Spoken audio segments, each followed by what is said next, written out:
Hello learners, how are you? I hope everybody is doing well. In this video, we will continue with our poem Power of Music. The text goes like, they whine and stare with feet in air or wonder quite confounded. The fishes dive below the lake in frantic search for silence. The very trees collapse and shake. You hear the crash a mile hence. And in the sky, feathered fly turn turtle while they are winging. So here he talks about horses, he talks about fishes, he talks about trees.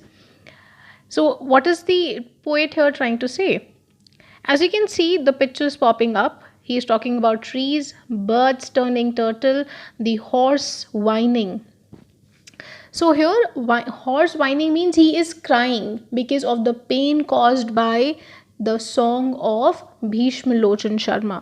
तो क्या हो रहा है यहाँ पर? जो horses हैं, they rise up their feet in the air because उनको कुछ समझ ही नहीं आ रहा है.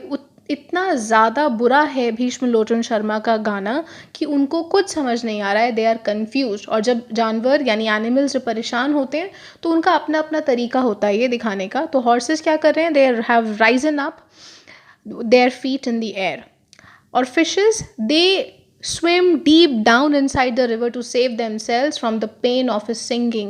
जो फिशेस हैं वो फटाफट से क्या करती हैं, रिवर के एकदम डेप्थ में, एकदम गहराई में चली जाती हैं ताकि पानी के अंदर, क्योंकि आवाज़ नहीं आती ना, तो ताकि उनको आवाज़ उसके गाने की बिल्कुल नहीं आए. तो tall trees suddenly start shaking and are uprooted. और जो बड़े बड़े ट्रीज़ हैं, यहाँ पर लिखा है वेरी ट्रीज़, यानी टॉल ट्रीज़ वो अचानक से हिलना शुरू हो जाते हैं और वो गिर जाते हैं. और ट्रीज़ के गिरने की आवाज़ कहाँ तक आ रही है? 1 माइल यानी 1.6 किलोमीटर अप्रॉक्सीमेटली, इतना दूर तक उन ट्रीज़ के गिरने की आवाज़ आ रही है. The birds are disturbed in their flights, they lose control on the wings. यानी the birds turn turtle. Turn turtle का मतलब जैसे आप इस पिक्चर में देख रहे हो, गोल गोल करके वो घूमकर एकदम नीचे आ रही हैं. क्यों? क्योंकि उनका जो कंट्रोल है अपने विंग्स पे, अपने पंखों पर, वो बिल्कुल ख़त्म हो चुका है. क्योंकि जो आवाज़ है भीष्म लोचन शर्मा की वो बहुत ज़्यादा ख़राब है, जिस वजह से हर किसी को यहाँ पर क्या हो रही है? परेशानी हो रही है. तो हॉर्सेस, फिशेस, ट्रीज़, किसी को भी नहीं छोड़ा है उसकी आवाज़ ने. ठीक है, समझ आ गया? Let's read further. तो so text goes like, again we cry, we are going to die, oh won't you stop your singing. But Pisma soared beyond our reach. However, we plead and grumble. The welkin weeps to hear his screech, and mighty mansions stumble. But now there comes a billy goat, a most sagacious fellow. सो यहाँ पर poet here is saying कि वहाँ जो लोग हैं वो दोबारा से उससे रिक्वेस्ट करते हैं that please stop singing. Plead करना यानी रिक्वेस्ट करना कि प्लीज़ रुक जाओ, क्या तुम नहीं रुकोगे. और अब क्या होता है, जो उसकी आवाज़ है वो धीरे धीरे बढ़ती जाती है. जो उसकी आवाज़ है वो और भी ज़्यादा क्या होता है, तेज़ हो जाती है. जैसे डोरेमोन में क्या होता है, जैसे जैसे जो जियान है उसका गाना जैसे जैसे ज़्यादा होता जाता है उसकी आवाज़ भी और तेज़ हो जाती है. राइट, याद है आपको? तो ऐसे ही यहाँ पर भीष्म लोचन के साथ होता है, उसकी आवाज़ और तेज़ होने लग जाती है, जिस वजह से जो लोग उसको रिक्वेस्ट कर रहे हैं वो किसी को उसको सुनाई नहीं देता है. और अब तो स्काई भी क्राई करना शुरू कर देता है, यानी उसकी आवाज़ जो है ऐसा लगता है कि स्काई जो है उसको बिल्कुल पसंद नहीं आ रही है और ऐसा लगता है वो भी रो देगा. वेल्किन वीप्स यानी जो आसमान है उससे भी ऐसा लग रहा है क्योंकि रो देगा. जो बिल्डिंग्स हैं बड़ी बड़ी वो भी क्या हो रही हैं, इतनी ज़्यादा शेक हो रही हैं. टम्बल यानी फॉल, वो शेक हो रही हैं और ऐसा लग रहा है कि वो किसी भी टाइम क्या होंगी, गिर जाएंगी.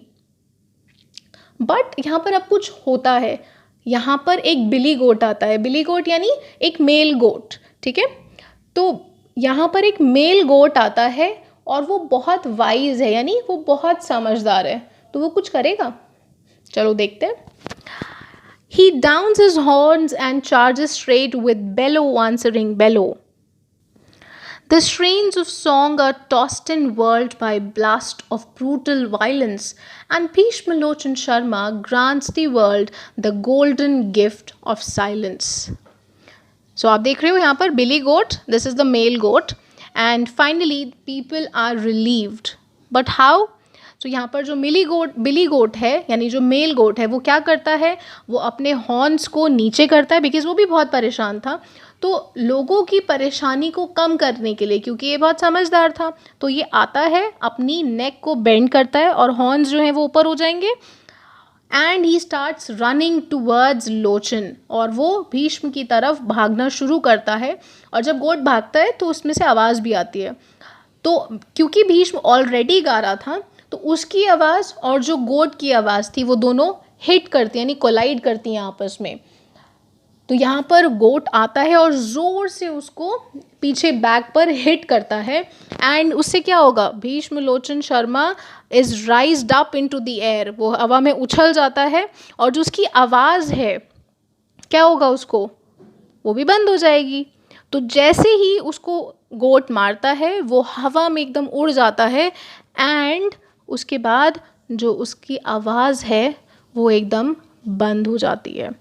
उससे क्या होगा, जितने भी लोग वहाँ पर थे वो सारे इतने आराम से हो जाते हैं, उनको रिलीफ मिलता है, उनको उस परेशानी से छुटकारा मिल जाता है। परेशानी यानी जो उसकी आवाज़ थी वो तो बंद हो गई। कैसे, बिली गोट आया, उसने क्या किया, he hit Bhishma Lochan Sharma, he was tossed up into the air and उसके बाद जब वो नीचे गिरेगा तो आवाज़ तो बंद हो जाएगी। समझ आया? I hope the poem is clear to you. So to sum up, in this poem we had a character Bhishma Lochan Sharma जो कि बहुत बुरा गाता था. He was a bad singer and whenever he used to sing, all the people, all the things around him, they used to shake. People used to run away. They used to request him कि please मत गाओ, रुक जाओ.